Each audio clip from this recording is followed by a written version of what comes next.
बहुत ही खूबसूरत video chemistry में लेसन नंबर 3 आपका है क्लास 12, जिसका नाम है, आज का जो टॉपिक है बड़ा खूबसूरत है। बहुत अच्छे तरीके से आप पढ़ेंगे। मानक हाइड्रोजन इलेक्ट्रोड एनोड के रूप में प्रयोग करना। कैसे एनोड के रूप में प्रयोग करते हैं इसको कुछ याद करो और सुनो। आप सुनो, जब मैं आपको चीज़ पढ़ाया था वैद्युत रासायनिक सेल, याद आ रहा? हमने आपको कहा था 2 बीकर लेंगे, एक बायां तरफ एक दाएं तरफ। बाएं तरफ के बीकर में आपने जिंक सल्फेट डाला था, उसमें जिंक का छड़ डाला था, और दाहिने तरफ पे आपने कॉपर सल्फेट लिया था और कॉपर का छड़ डाला था। दोनों छड़ों के एक तार के द्वारा जोड़ दिया था, फिर नीचे लवण सेतु से दोनों को कनेक्ट करा दिया था। याद हो रहा है?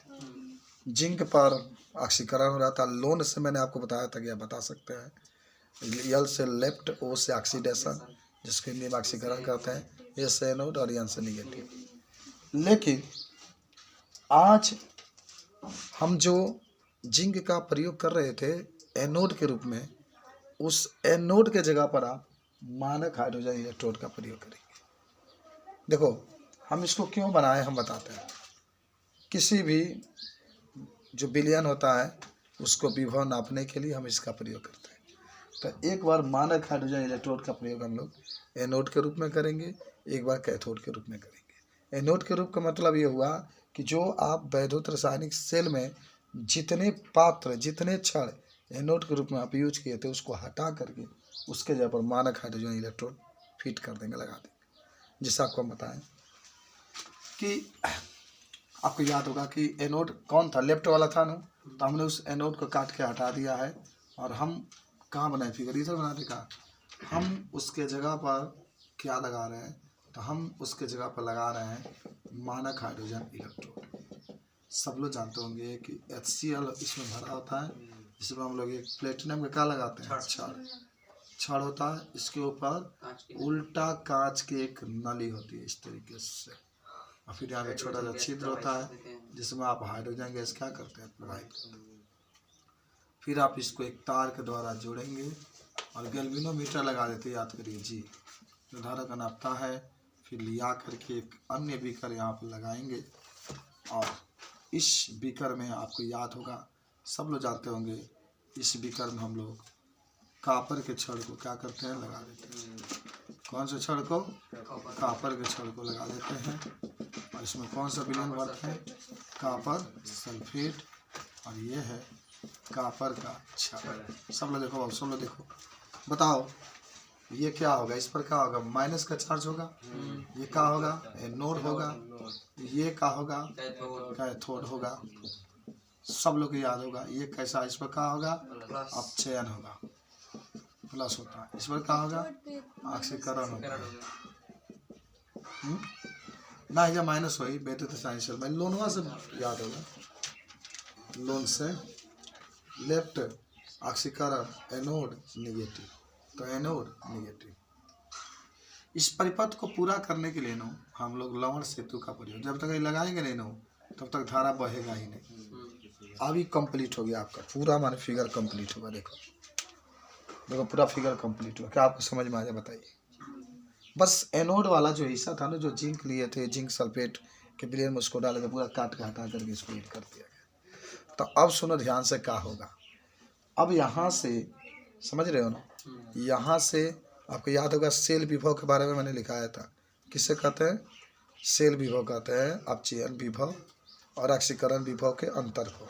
याद आ रहा है? तो अब यहाँ से इस परिपथ में सेल विभव निकाल सकते हैं। तो क्या होगा, यहाँ पर लिखते हैं सेल विभव। सेल विभव किसका, सेल विभव, तो ई सेल लिख देना है।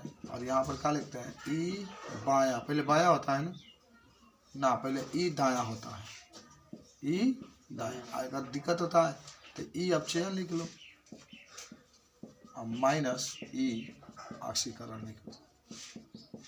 अब एक चीज बताओ मुझे सब लोग, ई अपचयन तो रहेगा वैसे ही जैसा है।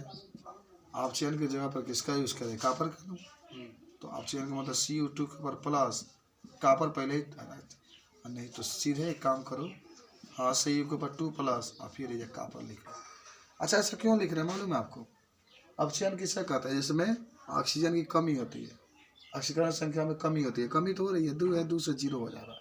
खाली कॉपर है तो उसका ऑक्सीकरण संख्या 0, यहाँ 2 से 0 ऑक्सीकरण, माइनस है का मान कितना हो जाएगा? 0। कहाँ बताओ, सोचो कहाँ 0 लिखा है? पता नहीं, क्योंकि आपने ऑक्सीकरण के जगह पर मानक हाइड्रोजन इलेक्ट्रोड लगा दिया है, और मानक हाइड्रोजन इलेक्ट्रोड का जो इलेक्ट्रोड विभव होता है वो 0 होता है कि नहीं होता? लिखवाए हैं, सब लिखवाए, देखो ना मानक हाइड्रोजन इलेक्ट्रोड में, इसलिए 0 हो गया। अब सुनो, यहाँ से ई सेल का मान अगर निकालना होगा तो कितना होगा? तो अगर आपको याद है कॉपर 2 का मान कितना होता? नहीं याद है तो हम आपको बताते हैं। किताब तो होगा सबके पास। ये देखो पृष्ठ संख्या कितना है भाई? 70। कहीं देखो कॉपर के ऊपर 2 प्लस दिखाई दे रहा? कहीं भी दिखाई दे रहा है? अगर है तो समझो कि ये देखिए, तो ये क्या है कॉपर के ऊपर 2 प्लस 0.34। देखो जो बच्चे हैं ना वो नीचे अंडरलाइन कर लेना आप भी, कि पता चलेगा कि इसका यूज करना है। सी के ऊपर 0.34, यानी यहाँ से ई सेल का मान ना दिया होता है किताब में। कितना याद करोगे? 0.34 वो किताब में दिया रहेगा, पेपर भी देगा तो उसमें दिया था 0.34 वोल्ट। देखो सेल का मान निकल गया है कि नहीं? फायदा अगर आप इसमें यूज नहीं किए होते तो कहाँ से निकल पाता? नहीं निकल पाता। तो अगर हम लोग एनोड को रूप में का किसका प्रयोग करें? मानक हाइड्रोजन इलेक्ट्रोड का प्रयोग करें तो उसका इलेक्ट्रोड भी हो पूरा शून्य हो जाता है, तब हमारे पास ई सेल का मान निकल जाता है। कुछ बात समझ में आई? चित्र बनाने लिखने का जरूरत है, सारा चीज़ आप खुद बता सकते हैं। एक बार हम बता देते हैं कैसे इसको लिखोगे कि हम पहले हेडिंग बनाकर लिखना कि जो जिंक वाला क्षेत्र होता है उसको हटा करके इसके जगह पर मानक हाइड्रोजन इलेक्ट्रोड लगा देते हैं। बाकी जो कॉपर वाला जो जितनी बातें पहले जैसी रहती है, उसके बाद सलवर सेट लगा के इसको जोड़ देते हैं, तब सेल विभव निकालते हैं। तो ई अपचयन में से ई ऑक्सीकरण रख देते हैं। ई अपचयन कॉपर का है तो सी के ऊपर 2 प्लस कॉपर। क्यों पहले CO2 के ऊपर प्लस लिख रहे? पहले Cu अब बाद में Cu के ऊपर 2 प्लस नहीं लिख सकते हैं? पहले क्यों लिख रहे हैं? क्योंकि अपचयन के रूप में ही आपने कॉपर का यूज़ किया है, तो इसलिए इसको पहले आपको दिखाना पड़ेगा।